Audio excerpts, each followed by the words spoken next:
Hello, everyone. If I actually look crazy, I am feeling crazy. Understand? It's been how many hours of flight? Over 24 hours on transit. And it's really been something else, from Windhoek to Johannesburg to London to Aberdeen. So it's really been all over the place. So as I started my journey to come back, to Aberdeen, as I was sitting in Johannesburg, in the airport, just going through Twitter, and then I saw a tweet that someone had done, and he said something of the father. Oh, we know where your business is in Zaria. We are going to come and burn it. Let me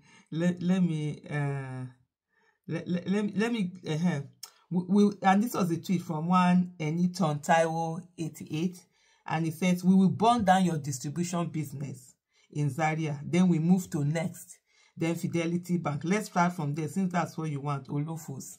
That was how he wrote the message, and I laughed, and I did a response, and I said, well, the insurance company will take care of that. So part of these things, let me tell you, this is what they do all the time.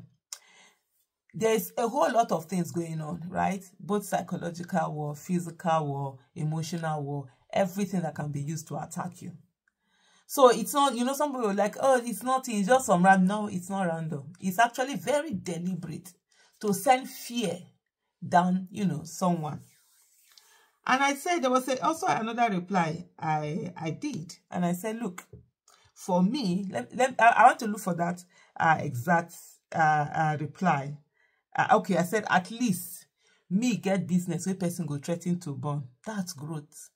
From the little girl going to school without breakfast and returning from school not expecting lunch, to now having something of value that can be threatened by oxygen wasting vessels. Ooh, celebration!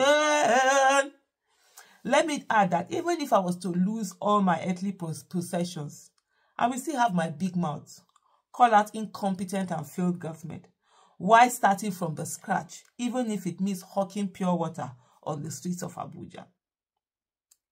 And then there was someone, there was someone who said, he said, me and you know that you don't want that to happen. I haven't responded to this person. So as I'm doing this video now, I'm going to respond to him and said, of course, we don't want that to happen. Of course, we don't want that to happen. I'm writing it. But we must be prepared for it. Yeah, I've just done, because I was in a hurry, I was at the airport waiting to catch my next flight. I really didn't have time. But I know this particular statement stuck at me. And that's one of the things that people don't realize. For me, one of the things I do worst case scenario in everything that I do. So when I see people telling me things like, oh, Aisha, you're not afraid they will kill you. Oh, Aisha, you're not afraid they will destroy your businesses. When I had issues with El-Rufai, a lot of people called me, you have houses in Kaduna. El-Rufai can come and, just go after your houses, blah, blah, blah, blah, blah. I said, for me, I do worst case scenario in everything that I do. And I put, yes, if this happens, what next? One of the things I tell people a lot is that you must have the capacity to think evil like the people who do evil, and have the discipline to not do evil. Because evil is not the right thing to do. It's not building, it's destruction. Destruction is very easy. Anybody can destroy. Very easily. Just go out there, you destroy the thing. To build is what is difficult. So you must at any time be prepared for what is the worst case scenario that these people can put out there. And I'm always doing that. And I'm telling them, like I said to this person, yes, it's not something that I will want, but if it happens, I'm prepared. And I'm not giving up. One of the things that I say, people, I say, look, my children's education is the one that is the most, it's something that I don't joke with it, that if there's any fear I have, it has to do with their education, anything that is going to lead to them, me not being able to pay school fees, we not being able to pay school fees and stuff like that. And they're about to finish. The youngest are about to finish. So what else do I have? And I'm not interested in big lifestyle. And me, I'm not ashamed for that kind of thing. You think I'll be ashamed to carry pure water on my head? No. Even as I am now, petrol is too expensive. I dey drop Prado, carry my small Toyota Corolla. Enter inside, they go. If I come your office to say you don't want to talk to me because na small Toyota Corolla again. Now. You go your way, I go my way. Nobody diverse now. So it's that for me, just to say to whatever doing this nonsense. It's not today. This threat and whatever started since 2014. I've been threatening all sorts of things. I have zero attachment to anything, even life itself. That's how I am. That's how I'm made. For some of you, you don't know my story. You don't know where I'm coming from. You don't know what I've had to go through to be where I am today. That's why when you do some of these things, I look at you and I laugh. You think I'm going to feel threatened by that? I came through hell. Do you know what it is to be the child of nobody? Even in your secondary school, to be taken as, you know. I remember when one girl, I think it was a girl, my junior, where my junior? I think I was in SS2 that time. I don't think either SS2 or SS3. Definitely more than SS1. And then this day she'll come and like, oh, you know, Aisha, you are your father is the poorest, whatever. You don't have cars that you bring. They don't bring you in cars. You're always begging people to, you know, drop you halfway and stuff. I say yes. But the thing is that the school that my poor father can afford is the school that your rich father can afford. So my poor father is way ahead of yours. And she just kept quiet. I've always been someone who has mouth. You can't bring me down. You can't shame me. What? I make sure that anything that has to do with, you know, doing the right thing, obeying the law, no matter how absurd it is, I do it. So if you come at it with any nonsense, me go at you. You talk one, I talk 1 million.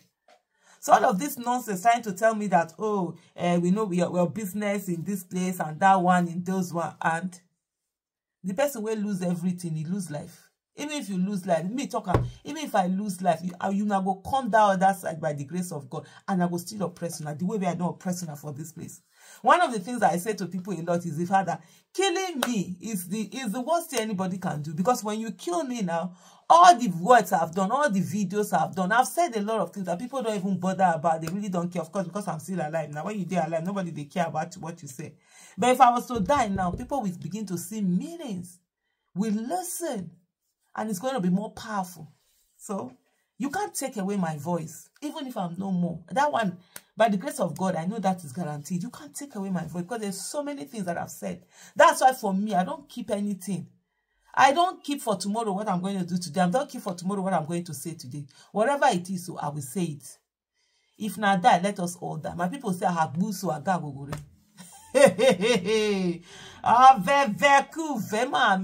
What did I never see for this word? Waiting. Children, when we born, they are made, they kill them. Just today, I'm hearing a 14-year-old boy was killed by kidnappers. They told the father, a doctor, abducted all his family, asked him to bring 300 million. Where was he going to get 300 million from? Where? Who has 300 million lying there? Even if you have properties, the moment you want to sell properties and people know that you're selling, you are in a hurry to sell it, the prices come down. That's how it is. They call it distress sale. The prices come down. Because how many people have money? For you must keep something and be ready to say, whether they sell and they don't sell, it did there. I know, me like, my husband will always say, we know they feed them.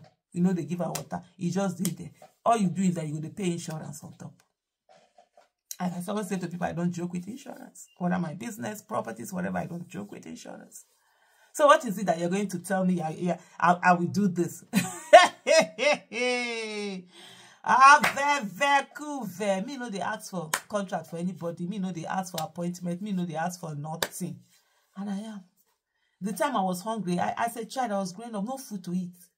If I had a sickness that needed, even if 1,000 naira, do you know I could have died? Because my parents didn't have. Yes, they didn't have.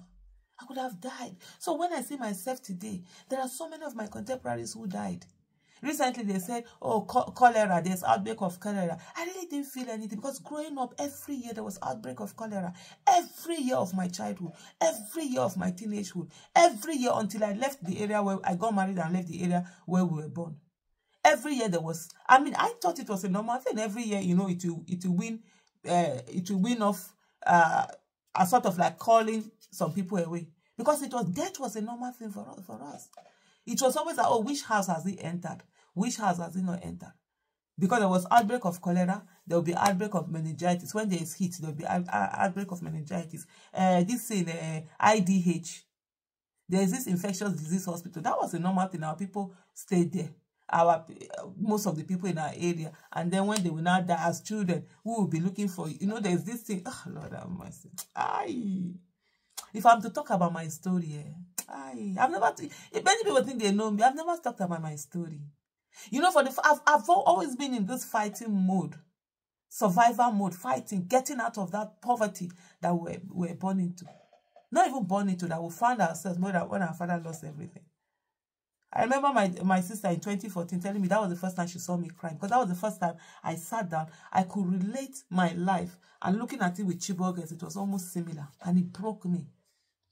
We didn't have food. So when there's only person that there's this thing, every day do sadaka, 3 days sadaka, 7 days, 40 days sadaka. And so as kids, that was opportunity for you to have food. Yeah. People dying was opportunity for us to have food. Because they would do this sadaka, some of them, and then the ones that we share were now, oh, that was such a beautiful thing. There's something they call gumpa. I don't know how to describe it in English. When some is only, they too, they don't have money. It's only that one they will share. And then as kids, we'll be like, because it's the way now that you eat and the more this thing. Yeah, that was my life. 2014, my mom called me and said, thank you for dreaming for the whole family. That's why I don't mind. If people say Nigeria won't work, that's your business. I've been told all my life that things I wanted won't work. But I never believed anybody. I went out there to do it. So let me repeat it to everybody, that you're coming to destroy my business. Are we not all destroyed?